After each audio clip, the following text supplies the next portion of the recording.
La mère d'un démon volant est forcément une sorcière? Voyons, le châtiment pour les sorcières, c'est quoi déjà? Ah, bien sûr, c'est le bûcher. Soit on meurt en héros, soit on vit assez longtemps pour se voir endosser la peau du méchant. Pour ce genre de choses, il existe des hommes comme moi. Il t'arrive de saigner. Vous pouvez respirer, vous pouvez cligner des yeux, vous pouvez pleurer. Ah, m'a ramené le conduit, celle-là. Maintenant que j'ai votre attention, Accroche-toi, petit. Salut à tous, c'est Fab et des Garmates sur ma chaîne et aujourd'hui on va parler cinéma, film d'horreur. On va parler de Amelia's Children. Du coup la vidéo sera faite en plusieurs parties. Déjà, le synopsis, de quoi ça parle ce film d'horreur pour ce mois de février 2024. Même si, oui, il est sorti... Bon, il est sorti le 31 janvier, mais voilà, c'est vraiment le film pour le mois de février. Hein, quand ça sort vraiment le 31 du mois, c'est vraiment pour le mois suivant. Bon, après, ça reste que du détail. Du coup, ce que j'ai aimé, moi, aimé sans spoiler. Et il y aura aussi une partie avec du spoiler. Et la petite conclusion, habituelle. De quoi ça parle ? Il était une fois une Du coup, on va suivre Ed, donc un orphelin, donc depuis sa naissance, il n'a jamais connu père, mère, donc personne. Donc et en plus, à son anniversaire, sa petite amie lui offre un petit cadeau. Donc par rapport à un test ADN, peut-être retrouver quelqu'un parce que il avait fait ses recherches personnelles, mais en vain. Et du coup, il découvre qu'il a un jumeau. Donc il prend contact avec ce jumeau qui habite au Portugal. Donc ils se rendent au Portugal. Donc Ed et sa petite amie, donc il part rencontrer la famille, il découvre une magnifique demeure, un peu isolée j'avoue, hein, donc dans une région recluse du Portugal.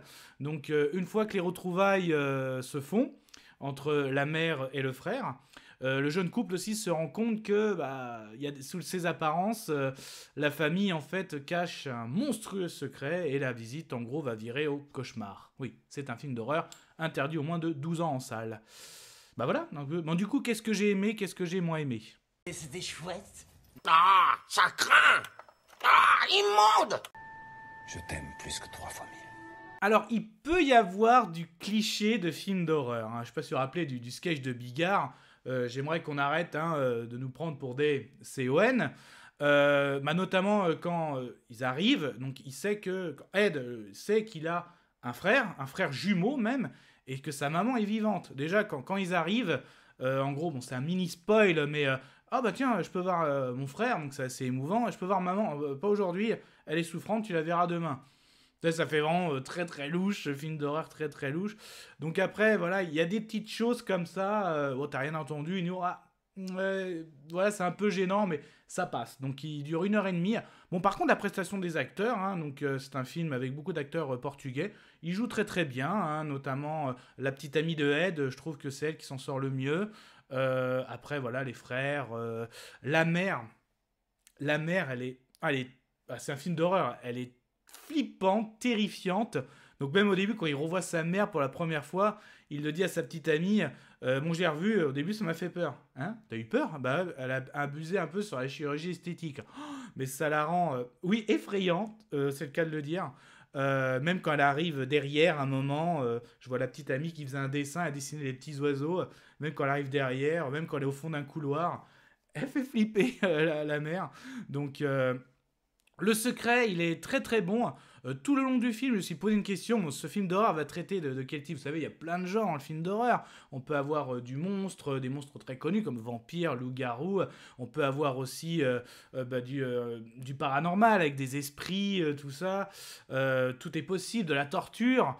On se demande au moins les 3 premiers quarts d'heure, mais ça va traiter de quoi ? Est-ce qu'il y a des phénomènes paranormaux dans cette maison ? Et quand il y a une découverte, ça change et franchement j'ai apprécié. Voilà, donc j'ai bien apprécié. Donc le côté secret, donc je vais plutôt en parler dans la partie spoiler. Mais quand même, j'ai passé un bon moment. Voilà, c'est mon petit film d'horreur du mois de février. J'avais beaucoup aimé, notamment, c'est dispo sur la chaîne en janvier, Night Swim. Voilà, espèce de la piscine un petit peu hantée, phénomènes paranormaux. Là, on va dire que le secret... en fait, ça va pas au bout, mais quand même, l'histoire est sympa. Voilà, c'est sympa à voir. Donc, il y a des petits phénomènes. À un moment, bah, la maison hein, qui refoule. Il y a la cave qui a ses secrets. La maison en elle-même. La famille en elle-même a ses secrets. Certes, il y a des petits moments où on nous prend un peu pour des CON hein, au niveau film d'horreur. Mais après, voilà, ça se regarde. Donc, franchement, voilà. Mais ça va spoiler. Donc, vraiment, pour aller au plus loin... donc sinon, je vous le conseille. Alors si vous êtes fan de films d'horreur, c'est pas non plus le film d'horreur, c'est pas The Event, c'est pas l'événement, c'est pas pour moi une catastrophe non plus, ça reste voilà 1h30, ça passe vite. Donc voilà, c'est le petit film d'horreur du mois de février, voilà.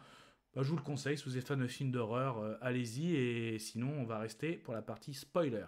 Avant qu'on commence, quelqu'un veut peut-être sortir? Attention.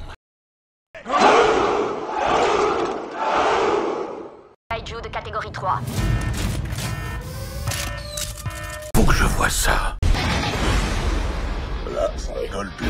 Partie spoiler donc du film Amelia's Children. Donc du coup, si vous êtes ici, si vous avez vu le film, vous êtes prêt à partager, sinon vous en foutez complètement d'être spoilé. Et du coup, bah, c'est un film de sorcière. Et oui, hein, donc cette vieille dame, oui, c'est une sorcière. Elle a sa réputation déjà au Portugal, hein, même déjà au début, quand Ed et sa petite amie, ils se perdent un petit peu dans le coin reclus du Portugal. Ils demandent leur chemin, la maison, ce que vous la connaissez. Tout le monde leur dit partez, partez, vraiment, pourquoi? Donc déjà, ça te dit quelque chose. Donc en fait, la maman, en fait, elle fait des rites, elle mange ses enfants, et notamment ses petites filles, pour garder sa jeunesse. Et en plus, comment elle fait des enfants? Elle s'accouple avec ses propres fils. Donc voilà, il y a tout un rite, elle a un rite à la fois un rite satanique, je m'y connais pas là-dedans, mais et puis elle a la réputation dans le film, à un moment, elle trouve sur Wikipédia, la petite amie de Ed, c'est la sorcière, le secret de la sorcière du Portugal, quoi, un petit peu comme ça, quoi. Et donc, et un petit peu, c'est bien fait, on a bien la sorcière des années 2020, quoi, donc il n'y a pas de sortilège non plus. Donc en fait, pour pouvoir s'accoupler avec ses fils, donc il y en a un, elle l'a eu depuis tout petit, elle a l'emprise sur lui. L'autre, le petit dernier, Ed, elle n'hésite pas à le droguer. Hein. Donc oui, attention, il y a des scènes d'inceste, il y a des scènes de viol, hein, pour vous dire, hein, suite à des produits qu'elle met dans le thé. Quand je vous dis, elle est vraiment monstrueuse, là. Enfin, elle fait monstrueuse. C'est pas un monstre, mais elle fait peur, quoi, la vieille dame. En fait, c'est bien tourné à la fois. Comment mettre une sorcière dans les années 2020 ? Eh ben, ils l'ont mis bourré de chirurgie esthétique à la rendre désagréable à regarder. Comment elle fait pour faire ses rituels ? Elle utilise en gros de la drogue pour abuser de ses propres enfants. Donc voilà, je trouve que c'est bien tourné, c'est un film de sorcière adapté à nos années 2020. Donc du coup, elle se fait cette réputation et ça va la scène d'introduction, on voit un enfant se faire enlever de cette maison et on voit qu'elle a quand même des pouvoirs. Hein, donc quand les yeux, elle a les pupilles, ça devient en blanc des yeux comme ça. Donc elle a quand même des pouvoirs, mais c'est pas trop abusé. C'est vraiment tourné, c'est un film de sorcière des années 2020. Donc ça change. Hein. Moi j'adore par exemple Vampire Loup-Garou reste mes préférés. Mais là ça faisait longtemps que j'avais pas vu un film de sorcière. Et ça fait plaisir. Hein. Franchement, je trouve que c'est bien tourné. Donc c'est pour ça le petit film du mois de février pour cette année 2024. Pour moi, mon deuxième après Nightwing. Donc franchement, très bien. Bon, la conclusion. Je vais conclure. Conclusion du film Amelia's Children. Donc du coup, pour moi, pas un film d'horreur extraordinaire, pas catastrophique non plus. Le bon petit film d'horreur de ce début d'année après Nightwing. Voilà, je dévoile pas trop, mais en gros, ça m'a fait plaisir de voir. Ça faisait longtemps que j'avais pas vu un film traité de ça. Je trouve que c'est bien tourné par rapport aux années 2020. Production avec des acteurs d'origine portugaise, donc qui jouent plutôt pas mal. 1h30, ça passe bien. Donc du coup, l'avis sonore, ce sera... C'est ok. Voilà. Mais ça, ce n'était que mon avis. Faites votre propre avis. À vous de juger. Et puis n'hésitez pas à vous promener sur la chaîne. Donc il y a des playlists horrifiques, hein, les monstres que j'ai parlé, loup-garou, vampire, aussi zombies morts-vivants, les thrillers, même une playlist spéciale sur la saga Saw. En tout cas, prenez soin de vous, que ce soit devant la toile de cinéma, tout type d'écran, DVD, Blu-ray, VOD. Puis du coup, on en parle dans les commentaires. C'est quoi alors vos films, vos monstres préférés dans l'univers horrifique ? Le loup-garou, la sorcière, le vampire On ouvre le débat ? Canavo ? Je vous souhaite une agréable soirée. Désolé pour le bordel. Au revoir.